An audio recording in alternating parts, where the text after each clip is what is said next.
Good afternoon. Welcome. I'm Jonathan Lash. I'm the current president of Hampshire. Arrayed in front of me are many others who've done the job sooner and longer and better. If we had a red carpet, it would be rolled out for all of you. We are so pleased to have you here and have you here for this occasion.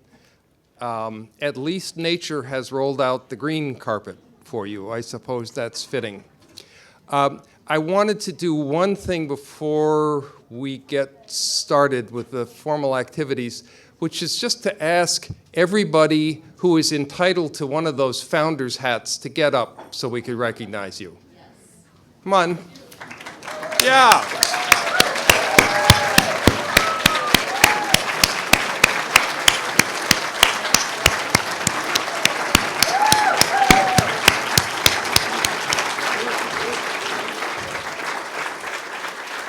I want you to know it is a very limited numbered edition, and I've already seen them on eBay for $500. My main task this afternoon is to introduce one of the people who just got up, who will introduce another. I'm very, very pleased this afternoon to be able to welcome Ken Rosenthal, who has been a friend of the college from the very first days and is now a wonderful trustee who helps us in so many ways, and he is going to introduce our speaker. And I notice both Ken and Chuck are wearing the Hampshire tie. Congratulations.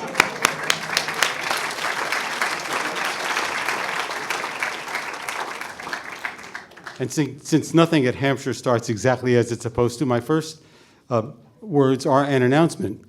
Some lucky person is going to win a Volkswagen because that lucky person left his or her keys on a bench, and if that person will go to the registration in the airport lounge, the keys will be there. Now, if several of you get up, that means you're all trying to get to the keys first, and that's not fair. Just the person who lost the keys should be the one to go get it.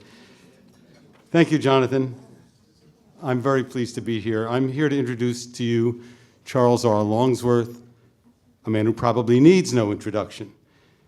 As Hampshire celebrates its 45th anniversary of its opening to students and faculty, Chuck and Polly Longsworth are celebrating their 50th anniversary, the 50th anniversary of their involvement in the creation and operation of this unique institution. And unique applies to them, to Chuck and Polly, as well as to our college.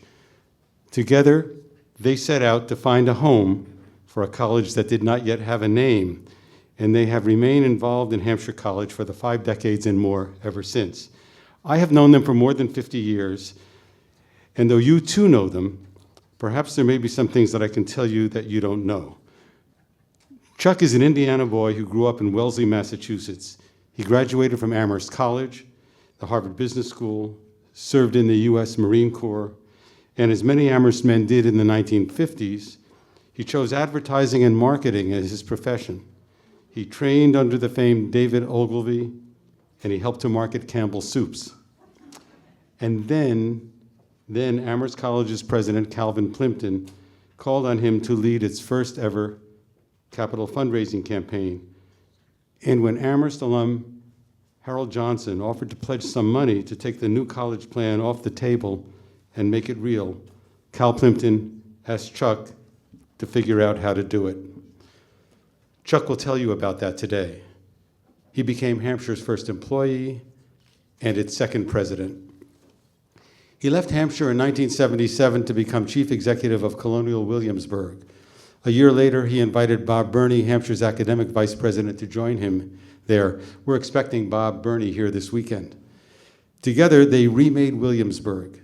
It was then an idealized 18th century town, and they remade it into a research institution of colonial history and architecture. But most importantly, they introduced us to its community and economy of slavery, which when the Rockefellers revived Williamsburg in the 1930s had been largely ignored. We have Chuck and Bob Burney to thank for that. In their private lives, Chuck and Polly are high flyers, both having held pilot's licenses and owned their own plane. They have crawled through Appalachian caves and cycled through New England, skied down steep slopes and kayaked through whitewater and ocean waves. They have 4 daughters and 6 grandchildren. Polly is an Emily Dickinson expert and author of several books about our town's distinguished poet and her family. Chuck is a woodcutter and furniture maker. When the creation of Hampshire College was announced on August 4th, 1965, the New York Times featured the story prominently at the top of page 1. Really, at the top of page 1. I'll show this to you later. This was big news. At the end of the article, this is what it said, and I quote, "An interim organization, the Hampshire College Educational Trust, has been formed to conduct the planning of the college. Charles R. Longsworth, formerly assistant to the president of Amherst, is chairman of the trust." So, ladies and gentlemen, here is the former chairman of the Hampshire College Educational Trust, the former president of Hampshire College, and our very good friend, Chuck Longsworth.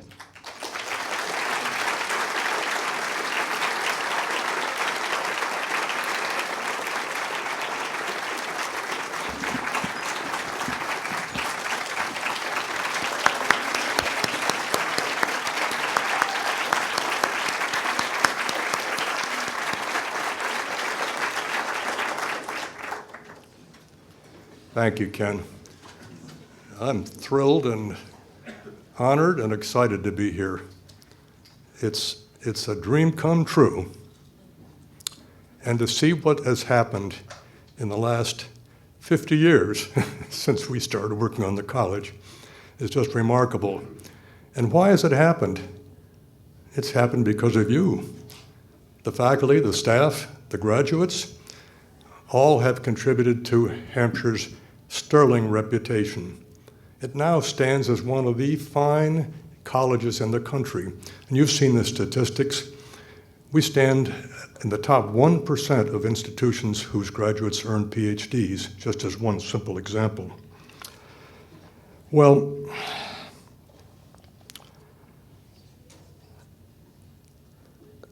when I was first involved in Hampshire, I was visiting with a friend of mine who was on the Amherst faculty, not a fan of Hampshire's at all. And I asked him whether he ever had any Hampshire students in his courses, and he said he did. And I was trying to understand the difference between Amherst, where I'm an alumnus, and Hampshire. I said, well, how are they in the course? He said, well, I'll give you an example.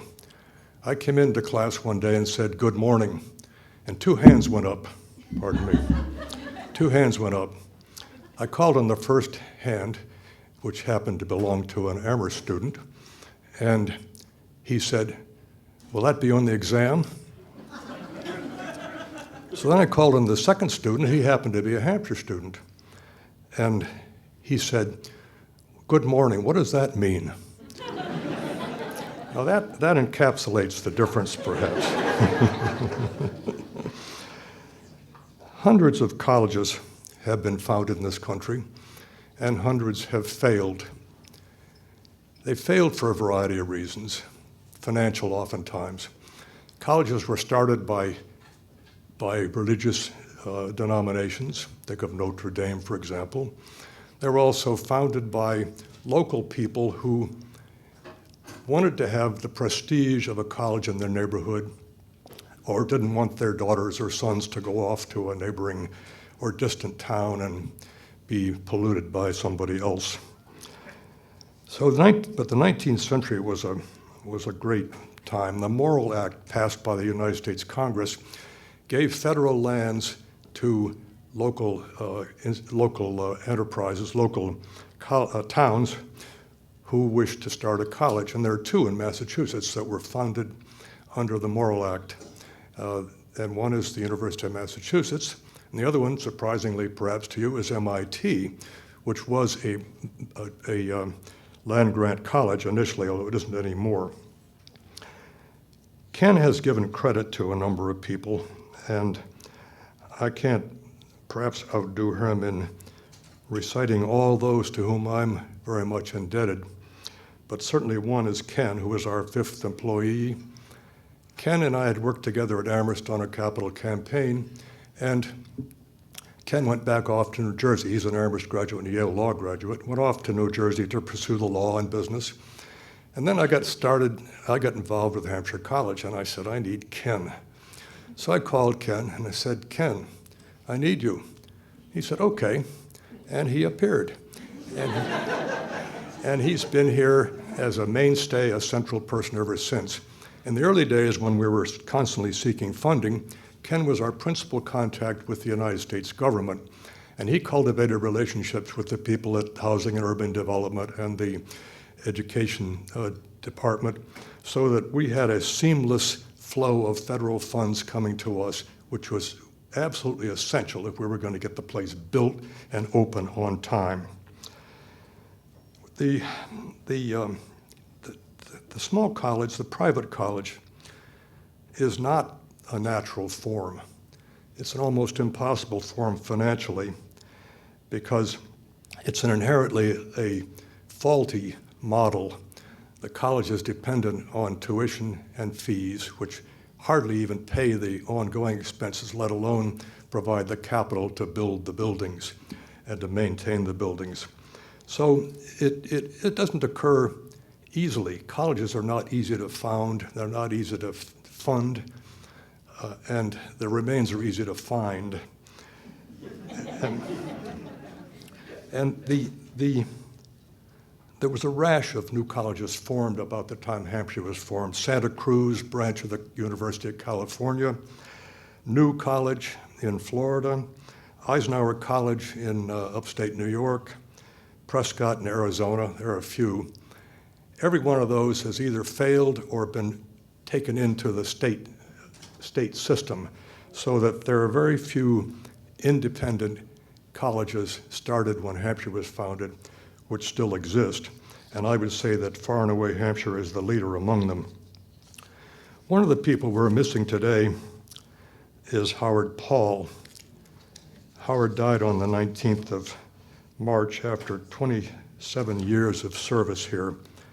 Howard came to us from the Turner Construction Company, and he was originally our mastermind for building buildings. And the buildings got built on time, and they got built on budget. Howard never had an overrun, he never was late, and we had to have the buildings. You know, when we opened, we had to have dormitories, we had to have classrooms, we had to have a dining hall, we had to have a library, and Howard made sure they were finished on time and on budget. The history of the founding of Hampshire has deep roots in the Connecticut Valley. In the 18th century, there was a proposal for a college in Hadley. That was turned down by the great and good General Court of Massachusetts, which was dominated by Harvard men. And that was one of the several efforts by Harvard to preclude there being any more colleges. Even when it was proposed that Hampshire be founded, I was attending a meeting of the Northeastern College presidents, and the president of Harvard at that point, Nathan Pusey, said to Jack Sawyer, the president of Williams, and me, "Oh, Hampshire, we don't need another college." And Jack Sawyer said, "Nate, wait a minute, Nate, this is a good idea." So I've always had a fond spot for Jack Sawyer. Amherst men have been involved in starting a lot of colleges. American University of Beirut, Mount Holyoke and Smith. Professor William Clark of Amherst helped found the university. President Edward Hitchcock of Amherst helped Mary Lyon found Mount Holyoke. And John M. Green helped Sophia Smith found Smith. Two presidents of Amherst, Cal Plimpton and Charles Cole, had major roles in the founding of Hampshire. And of course, as did Harold Johnson, class of 1918, about which I'll tell you more. Post-World War II, there was a certain amount of uprising and uproar in higher education, partly because most of the major colleges and universities during the war were turned over to various programs for educating soldiers and sailors and Marines, the various V programs, V12, V7, and so forth. So after the war, things were kind of in turmoil, and there was an enrollment budge because of demographics and the returning veterans. There was a shortage of qualified faculty. There was a concern about rising costs. And there was a question about how the system would cope with all of this. Well, the four colleges, Hammersmith, Mount Holyoke, and the University, began to address some of these issues by cooperating. So in the late 40s, early 50s, they began to enrich their curricula by introducing opportunities for students to go from one college to another to take a course. And some of the lecturers or faculty went back and forth among different colleges, very informal stuff. The first formal venture was called HILC, Hampshire Interlibrary Loan Center, which was a cooperative effort among the librarians to have one copy of the most little used periodicals and have that be available for circulation if necessary. But then there was growth in cooperation, and student interchange grew, but you had to transport yourself by taxi cab. There was some exchange of faculty, and the presidents and the deans and the provost met regularly to discuss things. But they began to be more formal, and they also began to spend more money, and they got concerned about that. So they thought maybe we can tap the Fund for the Advancement of Education, which is the Ford Foundation's fund for helping education. And Charlie Cole, the Amherst president, would deal with Phil Coombs, class of 37 at Amherst. And Phil Coombs was an economist and a federal government official at one point, and an instructor at Williams and a professor at Amherst, so he knew something about the colleges. So Charlie went after Phil from time to time, a few bucks for this and a few bucks for that for cooperation. And finally, Phil said to Charlie, "You guys are being too timid. Why don't you start a fifth college, which would provide education of the highest quality at a minimum cost per student, a small faculty, and a different approach to education." And the different approach might be characterized by one of my experiences at Amherst. I was a sophomore, and I was taking a course from a professor, Carl Lowenstein, political science. Carl Lowenstein called me in my dormitory room and said, "Longsworth." I said, "Yes, sir." He said, "Longsworth, I want you to major in political science. You're a genius." And I said, "Professor Lowenstein, I come to your lectures, I take careful notes, I do the reading assignments. The reading assignments are based on your lectures, and the reading assignments are from the books you wrote. And I have a good memory, and I'm conscientious, and the exams all include questions based on your lectures, your books. So I give you back what you give me, and you think I'm a genius." I'm not, and I didn't major in political science. But finally, Phil Coombs made a formal proposal.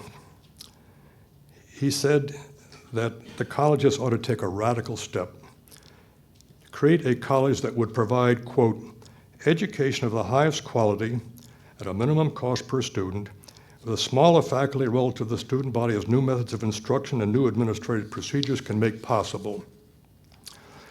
Well, the colleges debated that question, and Sidney Packard, an Amherst graduate who was at Smith as a professor, was the four-college coordinator at that point, and he proposed that the colleges do just that, create another college, and they had to have a plan for it. So he proposed the plan, and 4 faculty, 1 from each of the institutions, was appointed, called the New College Committee. And in the summer of 1958, they wrote something called the New College Plan. It's here somewhere. New College Plan, 1958. I show you this for its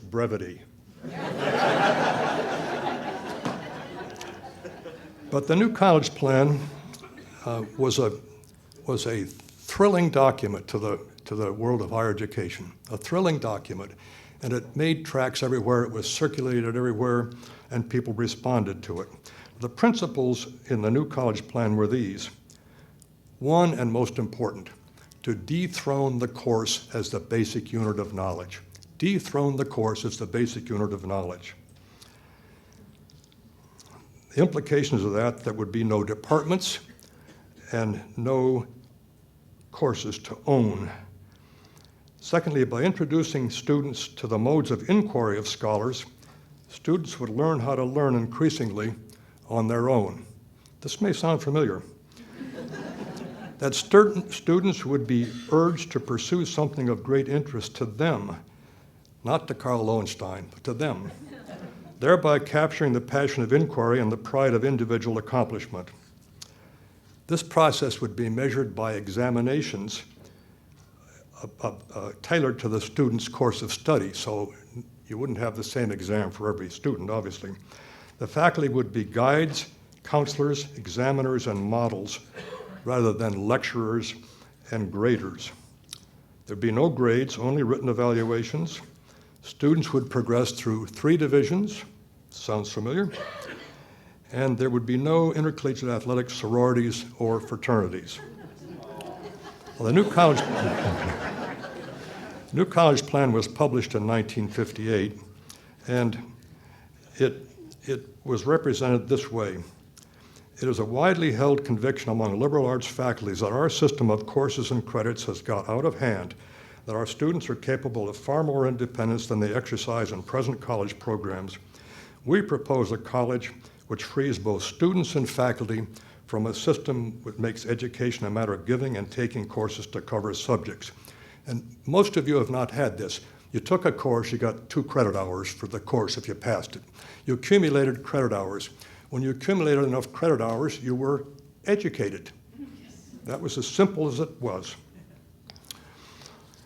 So there was a response to the new college plan. Charlie Cole had enough wit to send the plan to Harold F. Johnson, class of 1918 at Amherst, who lived in Florida. The new college plan created quite a stir around the country, as you saw from the article Ken quoted. And the Ford Foundation said that if we could raise $6 million for the new college, the Ford Foundation would give us $6 million. And that was enticing, but there was presidential turnover in the 60s. And the presidents who were most involved in this were gone. And there was a hiatus. In February 1965, Calvin Plimpton, president of Amherst, in the middle of a capital campaign, went to see Harold Johnson in Florida and asked him for money, because Harold Johnson had, pardon me, a net worth of $12 million, which today would be, what, 50 million or something. So Johnson listened, and he said, I think Amherst has plenty of money. What about that new college about which I learned? He said, if I give you $6 million to match the Ford Foundation, will you start the new college? Plimpton told me that he went outside. He said, I gagged. I came back in, and I said, I'll take it. Well, he was committing the 4 other colleges to the creation of Hampshire College, or of a new college, not necessarily, not Hampshire at that point. So Plimpton came home, and he talked with me about what had happened. And he said, do you want to do anything about it? And I said, sure. He said, okay. And then he sent me down to meet Harold Johnson. And Harold Johnson and I had a visit. And he was a tough guy. He was a partner at Coder Brothers, an original investing partner with Charlie Merrill and Merrill Lynch. And he looked me over and we talked, and he said, okay, I will authorize $500,000. You go buy land for a campus. And we parted. Well, because I'd never bought any land, and I could spend the next 45 minutes telling you that story. I'll tell you a little bit about it. But at any rate, we we set out to buy land. So Polly Longsworth and I, February of '65, set out in a snowstorm in our Volkswagen bus to buy land for a new college. And we prowled around. We finally figured out there was a 16 square mile piece of land cut in two by Hadley, by the Hadley-Amherst line. And that 16 square mile piece was very, very unpopulated. Lots of farmland, lots of open land. And we prowled around, and we looked at maps. And we finally concluded that the ideal start for the college would be the land owned by Bob Stiles, you know Stiles' house, and his sister Cornelia Montague. Bob Stiles was a kind of a broken down dairy farmer, and Cornelia was a weepy widow. And I didn't know either of them, and we had formed something called the Trustees of Tinker Hill, which was a Massachusetts foundation, not-for-profit foundation, devoted to land protection and to conservation and to recreation. So that was our mask, because we weren't telling people that we were going to start at college. And I figured the farmers thought everybody was wealthy, which wasn't true.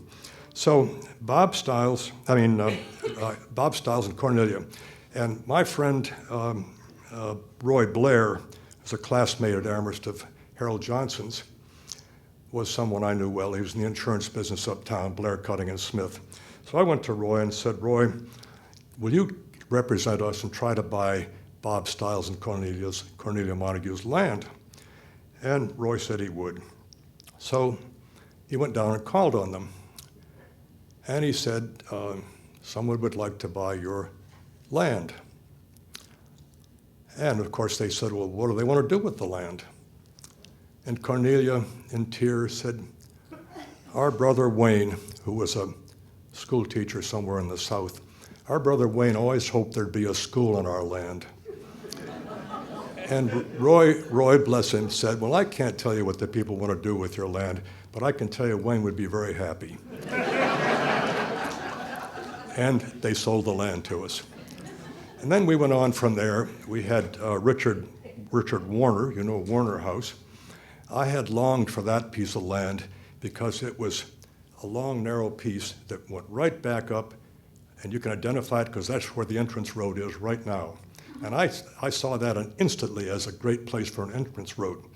So I called on Richard, who was another kind of broken down farmer.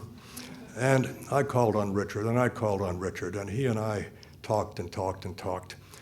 And finally, I was so impatient, I let a contract for the construction of the road on his land, because we didn't own it, but I let the contract.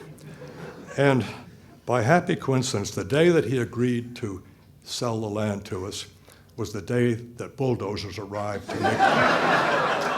make the entrance road.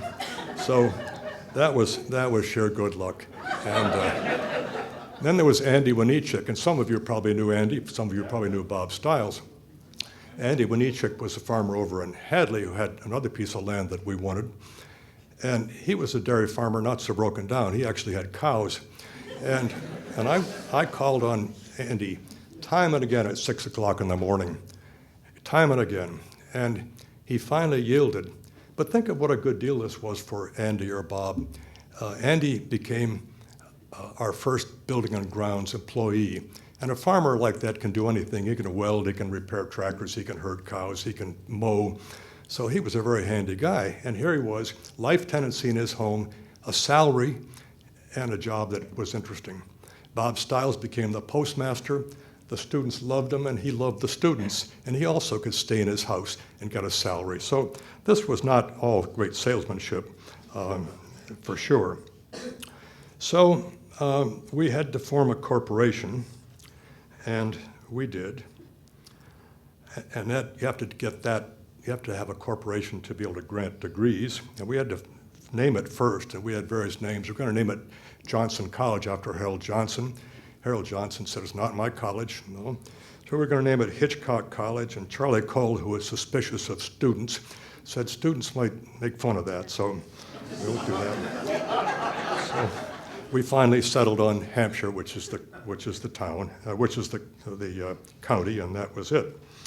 So we needed a president, and we began a search, and we settled on Franklin Patterson, who was the dean of the Lincoln Filene Center of Public Affairs at Tufts University.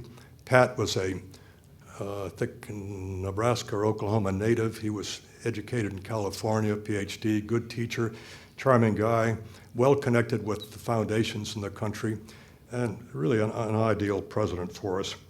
And he agreed, and he joined us. So then, right off, of course, we were always trying to raise money. So Pat went to see Edwin Land, whom he knew. Edwin Land was the founder of Polaroid and a wealthy, wealthy man. And Pat asked Mr. Land for money for this new college.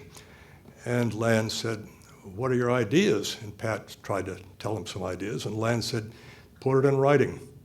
Pat came back, summer of 1966, and he said to me, "We've got to write a book about this college so people will understand what we're trying to do."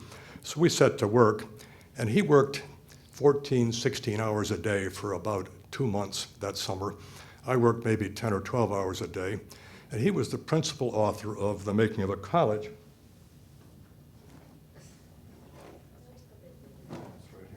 Which you see is thicker than the new college plan. Some of the critics thought it was purple, but I thought it was very good. And so we wrote the book, and we were always in a hurry. We always had money as a problem. Always had money. Always had time as a problem. And we wanted to get it published, and the MIT press agreed to publish it. And we said, "How long would it take?" I said, "Oh, about 6 months." I said, 6 months.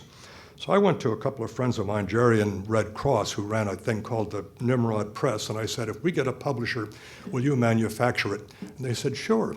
So how long will it take? "Oh, maybe a month." So MIT was the publisher, but Nimrod Press was the builder, and we had our book, and that was very, very important. When the making of a college, got out, it was really a sensation. It traveled all over the country. Students learned about it. I'm sure some of the graduates here who were students heard about the making of a college. And students really clamored to come to our new college, and faculty clamored to come teach here. So it was a huge success and a great tribute to Patterson. We were faithful in many ways to the new college plan, but it was much more thorough, and the backbone was there, but it was much more thorough. So I can't credit Patterson too much. Then, money. We always had to have money. Harold Johnson's $6 million was fine. The Ford Foundation said, well, they had a new president, a guy named McGeorge Bundy. He said, well, that was something the former president said. We don't have to respect that. So the Ford Foundation match was suddenly off the table. So we went to Harold Johnson, who had a friend named Eugene Black. Eugene Black was an elegant Southern gentleman, a lawyer, and he was on the board of the Ford Foundation. He was chairman of the Budget and Finance Committee. So Harold Johnson arranged for Patterson and me to meet with Eugene Black, and we told him our story. And Eugene Black said, "Why, they can't do that to you. You fellas are bright-eyed and bushy-tailed." And so he went back and he secured, finally, $3 million for us from Ford, provided we raised $3 million more. Of course, that would have been fine. We would have had 6 and 6 and 6, but we did raise the $3 million more, and that kept us going. But we had to have federal money. We had to have federal money, and there was a lot of it because Lyndon Johnson was really high on education. And we went to explore that subject. And I went to Washington and talked with people and said, how do I get federal money? I said, well, you have to be accredited. And that means that you exist and you have been certified by the New England Associations of Schools and Colleges as a legitimate institution doing legitimate work. Well, we couldn't be accredited because we didn't exist. Oh, you have to be a candidate for accreditation. which meant we had to exist, which we didn't. So I went to see Ralph Burns, who was a professor at Dartmouth, and he was the secretary of the New England Association of Schools and Colleges. And I presented Ralph with my dilemma, and he thought about it. He said, well, some of the accrediting organizations around the country, these are regionals, some of them have a new status called correspondent of the commission. And if you become a correspondent of the commission, then the federal government will put you on the list. The list was kept, by the way, by Bertha Wilkins. Bertha Wilkins was a woman in Washington. She was the key. She had the key to all the federal money. If you're on Bertha's list, you're in. So, I went back to Ralph Burns and said, I talked to Ralph Burns some more and said, well, this status correspondent of the commission, do you have that in New England? No, we don't. So, well, could you have it? Would they vote for it? And he said, oh, I think we could probably get people to vote for it, sure. But we don't have any criteria for it. Would you be willing to propose criteria? Well, Ralph, I agreed to propose criteria, and surprisingly, we satisfied the criteria.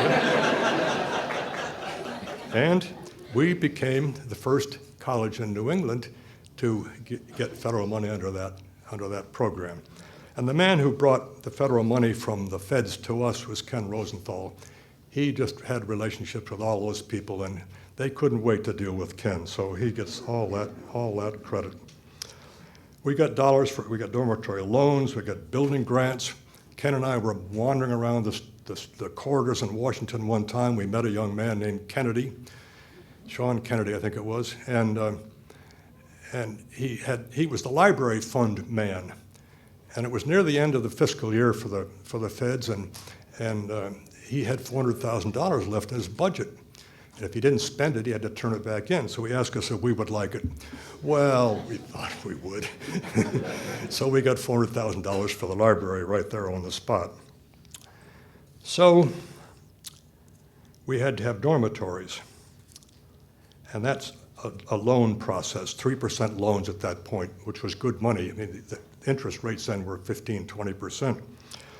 But we had to finance 80% of the building before we could get the federal loan. So we had to have a couple $1 million or somewhere to do that. And we didn't have that kind of money. I went to a bank, a friend of mine was a banker, and said, I need to get credit for a couple $1 million for a few months as a security. He said, well, I can't give you that. You don't have any security at all. I said, no, don't. So I went to my friend John Kendall. You know Kendall Drive coming in here. And John Kendall was chairman of the board at one point. I went to my friend John Kendall, who was very wealthy and had a foundation. I said, John, I explained the situation. John, would you be willing to lend us your credit? And he said he would. So we took the Kendall Foundation credit and dangled it in front of the feds, and they lent us the money, and we kept moving. That was the sort of thing we had to do. Then we had the library problem. Look around the valley, and there were 3 cataloging systems in use: Cutter, Library of Congress, and Library of Congress, Cutter, and Dewey Decimal. Three library systems in business. And in order for us to function effectively, we had to have access to the other libraries. Absolutely had to have access. So we managed through our very skilled librarian, Gay Carpenter, to get all the other libraries in the valley to convert to Library of Congress, so we had a common thread. Then the question was digitizing libraries so that the card catalog was on the computer and you could borrow things without having to go through a lot of rigmarole or be present at the library. And I needed somebody to explain digitization of libraries to the librarians. I called my friend Spike Beitzel, who was an Amherst man ahead of me and chairman of the board at Amherst, who was a senior guy at IBM, and said, Spike, I need somebody to tell the librarians about computers. And Spike said, okay, I'll send you Herman Goldstein. Herman Goldstein was one of the inventors of the computer. So Herman was a charming guy, and he came up here to lecture to the librarians about computers. And at the end of the lecture, the Smith librarian said, "Oh, Dr. Goldstein, I'll never be afraid of computers again." And we digitized the system, and therefore we had access to all of the libraries. We still had to raise money. I was on a ski lift in Plymouth, Vermont, and I looked down at the skis on the man next to me. His name was Huber. And I said, "I know that name in connection with Amherst College." And he said, "Well, I went to Amherst College." He introduced himself, Hans Huber. And I said, "Well, I went to Amherst College too." And he said, "What are you doing?" So "Well, I'm trying to get this new college started." "Well, I've heard about that." He said, "My wife went to Mount Holyoke, and I went to Amherst, and we support Mount Holyoke and Amherst. Maybe we ought to give some money to Hampshire." I said, "That would be very nice." And we were at the top of the lift, and we separated. And he sent $1,000. And then it turned out that he was the head of the Huber Corporation, a family corporation. And he called one day and said, "We're going to distribute some of our stock, and would Hampshire College like some stock?" Said, "It doesn't pay a dividend, it has no market at this point, but someday it might be worth something." And I said, "Of course, we would love to have some Huber Company stock." And he fed us quite a lot of stock. He offered the same stock, same deal to Amherst College. And the president of the treasurer of Amherst, Paul Weathers, we called him the fish. Paul Weathers said, "We don't take stock like that." So we got Huber stock, and we got more Huber stock. And our endowment has more than $1 million worth of Huber stock in it right now, thanks to Hans Huber and the ski lift. So we had a opening. And Archibald MacLeish, 1970, Archibald MacLeish said, "We may be present at a greater moment than we think." He was right.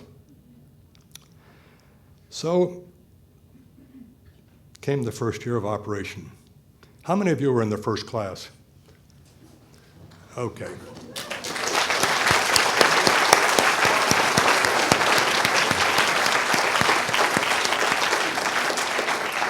Well, Franklin Patterson was president, as you know, and I was vice president. And we opened, and Pat began to get nervous. He thought that students should be grateful.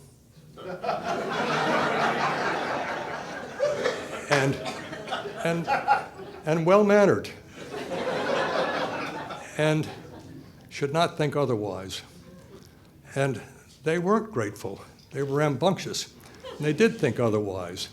And they were rude sometimes. None of you was rude, of course, but I know. They were rude sometimes. And he was so disappointed he could hardly stand it.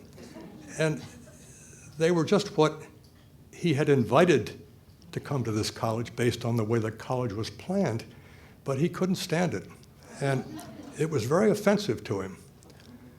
And he had some other situations, domestic and otherwise, that were weighing on him. And finally, in May of the first year, the founding president resigned. Patterson resigned. And that was a shock for everybody, particularly for the trustees and the faculty. And they had to decide what to do. And they milled around, and they finally asked me if I would take on the presidency, which of course I said I would. And I went to inform the faculty of the good news. And first I called Lester Mazer, and Lester said, "Yeah, we heard," and he hung up. So that was a welcoming response. Then I called Lynn Miller, who is Lynn here today? Okay, Lynn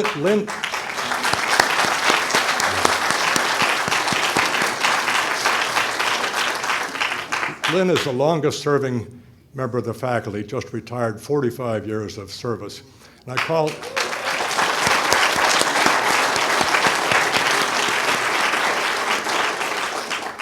called Lynn, and I told him the news, and he said, "Okay, will work with you. And he and the other faculty did. And we went on until we named my successor. Is Adele here? Yes. Adele is here.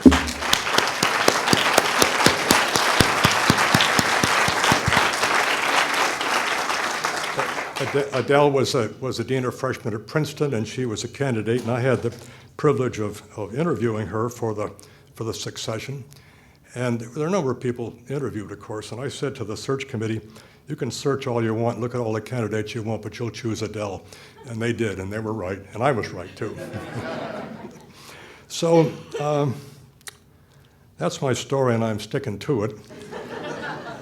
I want to reiterate how thrilled I am with the college and how I think each of you has contributed to the reputation this college has today. And it's a very high reputation, and it's a privilege to be associated with you and with it. Thanks very much.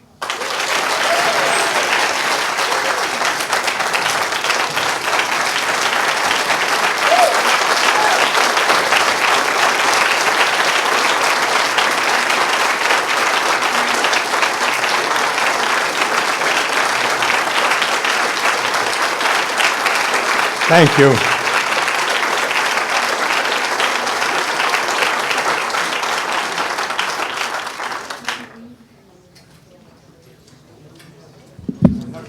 Oh, you're not there? Okay. My memory just reminded me of something.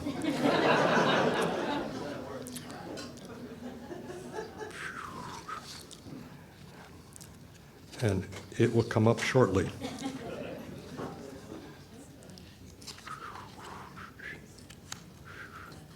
I hope.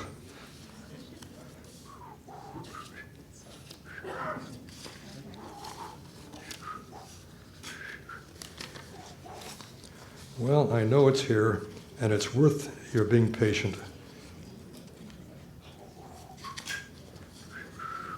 Okay, coming up. This is a quotation from Harold F. Johnson at the first academic groundbreaking, September 24, 1968. I tend to think of this occasion as a part of the agricultural process, the breaking of the ground, the sowing of the seed, the cultivation of the crops, and the harvest. However, the harvest will not be the splendid buildings which rise from these foundations. Those will be but the stalks that bear the grain. The harvest will be the young people who on this ground will grow in stature and mature into well-formed, well-rounded human beings. As was said on another occasion, the world will little note nor long remember what we say or do here. But I do believe that the procession of young men and women who are nurtured on this ground and who year after year, move out of here into the stream of life, truly educated through the administrations of Franklin Patterson and his successors and his associates young people with their faculties aroused and their imaginations touched would be a beneficent influence on the life of this country and of the world. Wow.